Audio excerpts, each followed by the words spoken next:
Hello guys, मैं Virendra Kumar advocate आपका फिर से स्वागत करता हूं अपने यूट्यूब चैनल पर। तो दोस्तों, जैसा कि हमने डिस्कस करा था पिछले ब्लॉग में चैप्टर 13, वो था contempt of the lawful authority of public servants. तो वो हमने पिछले ब्लॉग में डिस्कस कर लिया था पूरा चैप्टर। अगर आपने नहीं देखा होगा तो उस ब्लॉग को देख लेना, और अगर पसंद आए तो उसको शेयर, सब्सक्राइब एंड लाइक भी ज़रूर कर देना। और अगर आप नए हैं मेरे चैनल पर तो चैनल को सब्सक्राइब भी कर देना। तो फ्रेंड्स, आज हम डिस्कस करेंगे चैप्टर 14 भारतीय न्याय संहिता का। चैप्टर 14 है of false evidence and offences against public justice. तो आज का जो हमारा ब्लॉग है इसमें हम डिस्कस करेंगे false evidence, giving of false evidence. तो इसमें वैसे तो जो सेक्शन इंपॉर्टेंट है वो है सेक्शन 227 से लेकर 237 तक। लेकिन अगर आप स्टार्टिंग के जो दो सेक्शन हैं उनको अच्छी तरह से समझ लेंगे ना, तो आपको पूरा ही आगे फिर ज़्यादा पढ़ने की ज़रूरत नहीं है, एक रीडिंग से भी आपको समझ आ जाएगा। तो आइए देखते हैं क्या कहता है सेक्शन पहले 227। सेक्शन 227 कहता है whoever being legally bound by an oath और an express provision of law to state the truth or being bound by law to make a declaration upon any subject makes any statement which is false and which he either knows or believes to be false or does not believe it to be true is said to give false evidence। तो इसमें क्या है, first जो है section 227 वो कहता है कि पहले तो पर्सन बाउंड बाई लॉ, जो पर्सन स्टेटमेंट दे रहा है वो लॉ के तहत बॉन्ड होना चाहिए। कैसे? जैसे ओथ। अब आप कोर्ट में अपीयर होते होंगे, तो जब भी किसी विटनेस की स्टेटमेंट रिकॉर्ड होती है तो उसमें पहले उसको ओथ दिलाई जाती है। क्या ओथ दिलाई जाती है? कि विटनेस जो भी बोलेगा धर्म से सच बोलेगा। यानी वो ओथ लेने के बाद जो है वो बॉन्ड हो जाता है टू स्टेट द ट्रूथ और to state the true facts of the case before the court. तो ये जो फर्स्ट कंडीशन है वो है वो person must be bound by law or an oath or any other express provision of law. Express provision of law कि law का कोई प्रोविजन, किसी भी प्रोविजन के तहत, किसी भी सेक्शन के तहत, एक्ट के तहत, रूल के तहत वो बॉन्ड होना चाहिए ट्रुथ डिस्क्लोज करने के लिए। तो एक तो ओथ हो गया जो स्वयं लेगा, और दूसरा कोई भी ऐसा प्रोविजन लॉ का होना चाहिए जिसमें वो ड्यूटी बॉन्ड होना चाहिए कि जो उसने जो है वो ट्रुथ ही बोलना है। तो और being bound by law to make declaration upon any subject, again किसी भी सब्जेक्ट पर उसको डिक्लेरेशन देनी है एज पर लॉ। वो बाउंड है किसी भी सब्जेक्ट पर कोई भी डिक्लेरेशन देने के लिए, कोई भी सर्टिफिकेट जारी करने के लिए, कुछ भी करने के लिए वो लॉ के तहत बाउंड होना चाहिए कि वो जो है वो फैक्ट्स जो हैं वो ट्रू ही उसमें डेपिक्ट करे, या कोई सर्टिफिकेट जारी कर रहा है तो उसमें ट्रू सर्टिफिकेट जो है वो उसमें ट्रू फैक्ट्स होने चाहिए, अकॉर्डिंग टू ट्रू फैक्ट ही सर्टिफिकेट जारी होना चाहिए। By law to make declaration upon any subject make any statement which is false. और ऐसा आदमी क्या करता है जो स्टेटमेंट दे रहा है bond by law to make declaration भी आ गया इसमें, और वो क्या करता है कि जो स्टेटमेंट है वो फॉल्स देता है, झूठ बोलता है, या कोई झूठ सर्टिफिकेट जारी कर देता है, तो चाहे वो उसको खुद को विश्वास है उस पर कि ये झूठा है या सच्चा है या चाहे नहीं है, लेकिन वो उसको जारी कर देता है चाहे उसको पता भी नहीं है कि ये झूठ है, तब भी वो ऑफेंस है अंडर दिस सेक्शन। क्यों? क्योंकि उस पे जो लॉ है उसने ड्यूटी कास्ट की है भाई सच बोलने की, कि वो सच ही, अगर उसको पता नहीं है तो उसको फैक्ट्स जो है वो वेरीफाई करके ही आगे वो सर्टिफिकेट जारी करना है। अगर वो ऐसा नहीं करता है तो ऑफेंस है वो इस सेक्शन के तहत,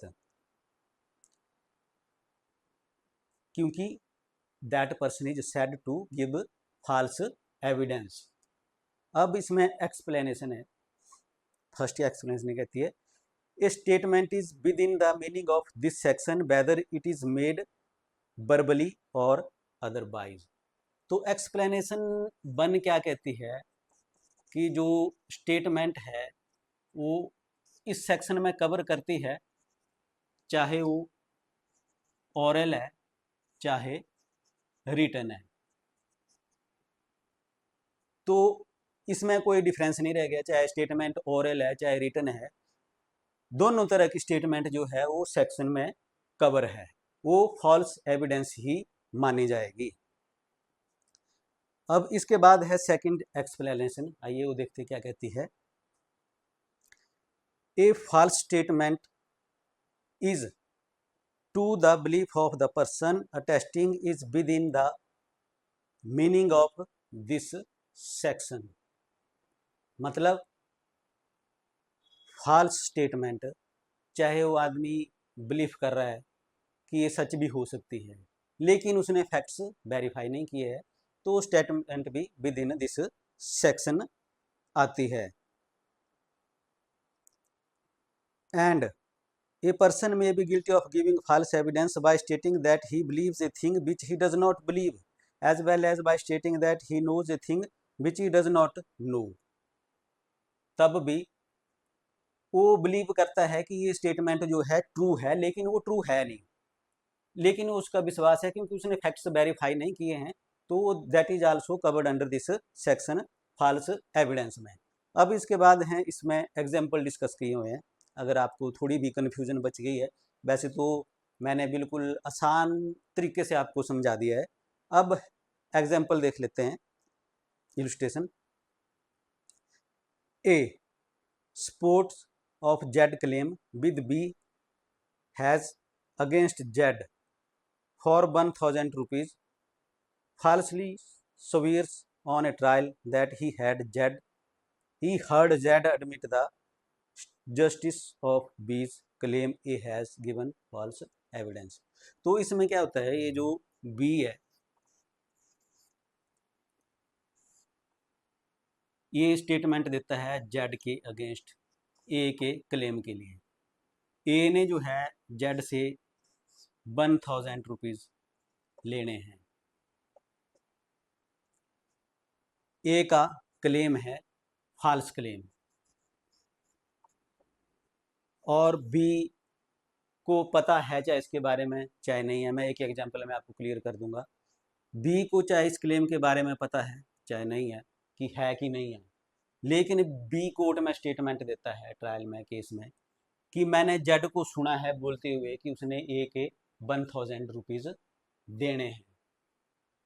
अब इस केस में क्या है कि एक तो बी को कुछ भी पता नहीं है, कुछ भी पता नहीं है इस केस के बारे में, लेकिन वो फिर भी कोर्ट में बोल देता है, तब भी वो ऑफेंस है अंडर दिस सेक्शन। और दूसरे उसको पता है कि ये जो क्लेम है ये झूठा है, तब भी वो बोल देता है। तो इन दोनों बातों में कोई फर्क नहीं रह गया, वो फॉल्स एविडेंस ही मानी जाएगी एज पर सेक्शन 227। सेक्शन 227 भारतीय न्याय संहिता के जो है वो फॉल्स एविडेंस ही मानी जाएगी। तो इसके बाद इस तरह के एग्जाम्पल और भी हैं, इनको आप पढ़ सकते हैं, क्योंकि अगर मैं सब आपके साथ डिस्कस करूँगा तो ब्लॉग बहुत लंबा चला जाएगा, लेकिन एक चलो डिस्कस कर लेता हूँ। और A being bound by law by an oath to state the truth states that he believes a certain signature to be the handwriting of Z. When he does not believe it to be the handwriting of Z, here A states that which he knows to be false and therefore gives false evidence। तो इसमें क्या है, ए जो ए है, any person, suppose any person, वो नहीं जानता कि जो सिग्नेचर हैं वो जेड के हैं या नहीं, ना उसको पता है उसके बारे में, लेकिन वो बोल देता है कि सिग्नेचर जो हैं जेड के हैं। That is also amount to false evidence as per section 227 of Bharatiya Nyaya संहिता। अब इसके बाद आएगा सेक्शन 228 भारतीय न्याय संहिता का। वो कहता है किसके regarding, fabricating of false evidence, fabricating of false evidence, section 228। ये ना जरा ऊपर को ऐसे पकड़ पकड़ के इसकी स्याही कम हो जाती है, तभी थोड़ा लाइट लिख रहा है इस पे ब्लैक बोर्ड पर। तो आइए देखते हैं क्या कहता है सेक्शन 228।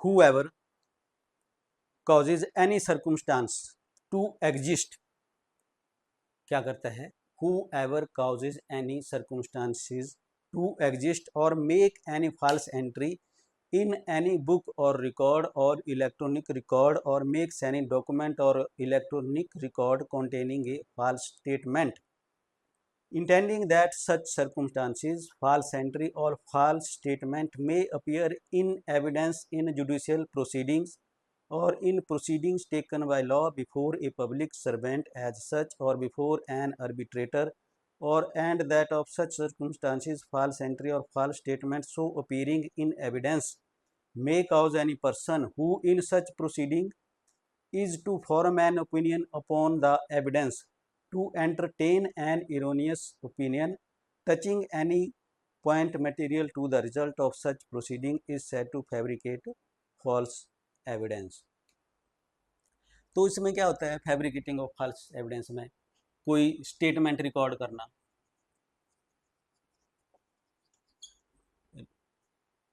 स्टेटमेंट रिकॉर्ड, कोई इलेक्ट्रॉनिक रिकॉर्ड जो है वो प्रिपेयर करना, और कोई सर्टिफिकेट जारी करना, किसी रिकॉर्ड में फॉल्स एंट्री करना, इस तरह के जो डॉक्यूमेंट या कुछ ऐसी एविडेंस जो है वो फैब्रिकेट करना, क्योंकि इसका जो टाइटल है सेक्शन का वो है fabricating of false evidence, fabricating of false evidence. तो अगर इस तरह के कोई फॉल्स डॉक्यूमेंट फैब्रिकेट करना, जैसे इलेक्ट्रॉनिक रिकॉर्ड फैब्रिकेट करना, कोई सर्टिफिकेट फैब्रिकेट करना, या कोई स्टेटमेंट जाली रिकॉर्ड कर देना, या कोई एंट्री रजिस्टर में जो है वो फैब्रिकेट कर देना या जाली एंट्री रिकॉर्ड कर देना, जबकि जो है नहीं, तो इस तरह की जो एविडेंस है वो कोर्ट में पेश होती है, और उस एविडेंस के बेस पर अगर कोर्ट की ओपिनियन जो है वो डिपेंड करती है, या कोर्ट की ओपिनियन जो है वो इफेक्ट होती है, तो that is also a fabricating of false evidence under this section. तो इस सेक्शन में क्या है, सेक्शन 228 में एक एग्जाम्पल भी है, वो कर लेते हैं।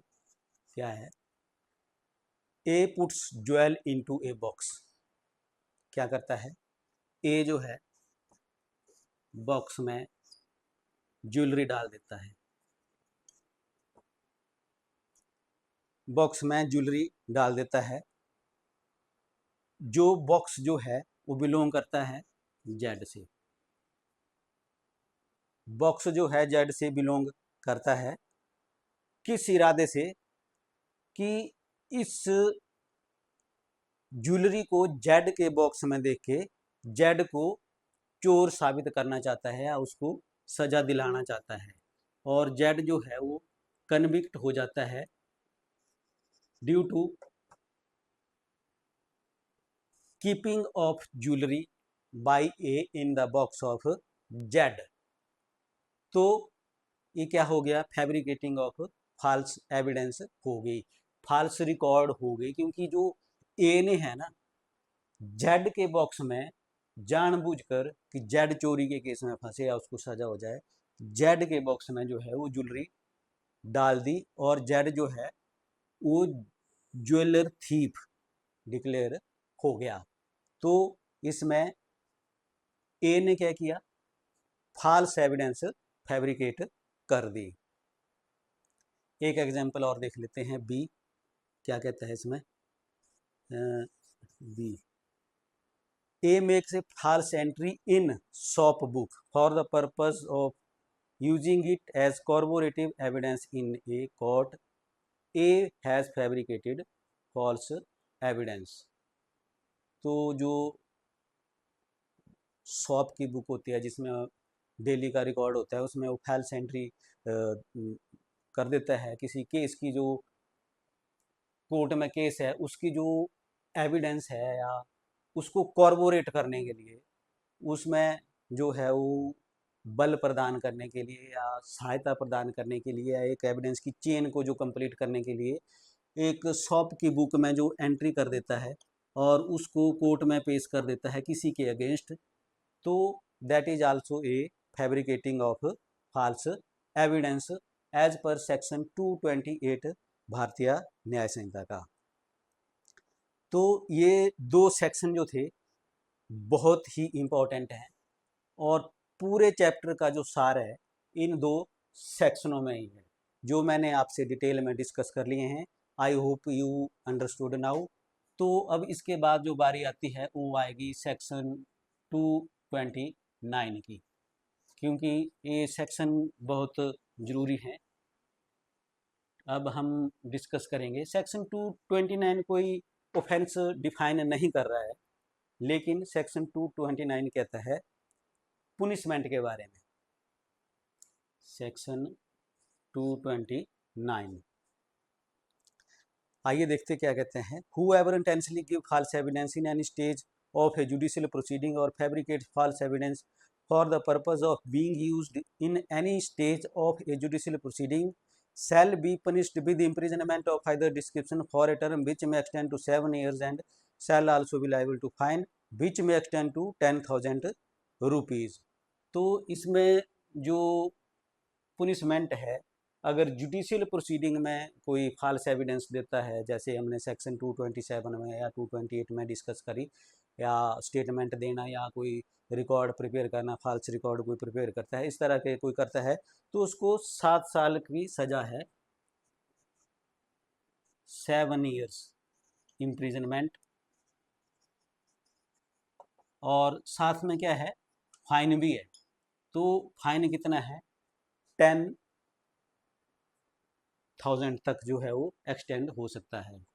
तो 10,000 रुपये जुर्माना हो सकता है अगर जुडिशियल प्रोसीडिंग में जो है वो एविडेंस पेश करते हैं, फॉल्स एविडेंस, तो उसको 7 साल की सज़ा है और 10,000 रुपये तक जुर्माना हो सकता है। अब उसके बाद आती है क्लाउज 2, वो क्या कहती है, whoever intentionally gives or fabricate false evidence in any case other than that referred to in subsection 1 shall be punished with imprisonment of either description for a term which may extend to 3 years and shall also be liable to fine which may extend to 5,000 rupees। तो जो clause 2 है वो कहती है कि जो हमने clause 1 में जो कोर्ट का प्रोसीडिंग के रिगार्डिंग डिस्कस करा, इसके अलावा अगर कहीं भी किसी भी जुडिशियल ऑफिसर के पास जो कोर्ट नहीं है, एग्जीक्यूटिव ऑफिसर के पास जो कोर्ट नहीं है, कोई फॉल्स एविडेंस पेश करता है, तो वो उसको जो सज़ा है वो 3 साल तक की सज़ा हो सकती है और 5,000 रुपये तक जुर्माना हो सकता है। तो बाकी तो हमने डिस्कस कर ही लिए आपसे, लेकिन एक्सप्लेनेशन है वो देख लेते हैं। वो जो जुडिशियल प्रोसीडिंग है, जैसे क्लॉज 1 है, तो एक कोर्ट मार्शल जो है वो भी जुडिशियल प्रोसीडिंग ही काउंट होगी एज पर दिस सेक्शन। और एक्सप्लेनेशन बी कहती है कि an investigation directed by law preliminary to a proceeding before a court is stage of judicial proceeding. कि कोर्ट ने अगर कोई इंक्वायरी या कोई प्रोसीडिंग प्रिलिमिनरी इन्वेस्टिगेशन डायरेक्ट की है तो that is also amount to judicial proceeding, though that investigation may not take place before the court. चाहे वो जो प्रोसीडिंग है वो कोर्ट के पास नहीं है, लेकिन कोर्ट के ऑर्डर के तहत अगर पुलिस ऑफिसर भी इन्वेस्टिगेशन कर रहा है तो that is also amount judicial proceeding. और थर्ड एक्सप्लेनेशन कहती है an investigation directed by court according to law and conducted under the authority of a court is a stage of judicial proceeding though that investigation may not take place before a court. ये simple वही है, चाहे court order से है investigation, चाहे court की direction से है, जैसे मर्जी है, अगर जिसमें कोर्ट इन्वॉल्व है that also amount judicial proceedings. तो फ्रेंड्स ये थे 3 सेक्शन जो हमने डिस्कस कर लिए आपके साथ।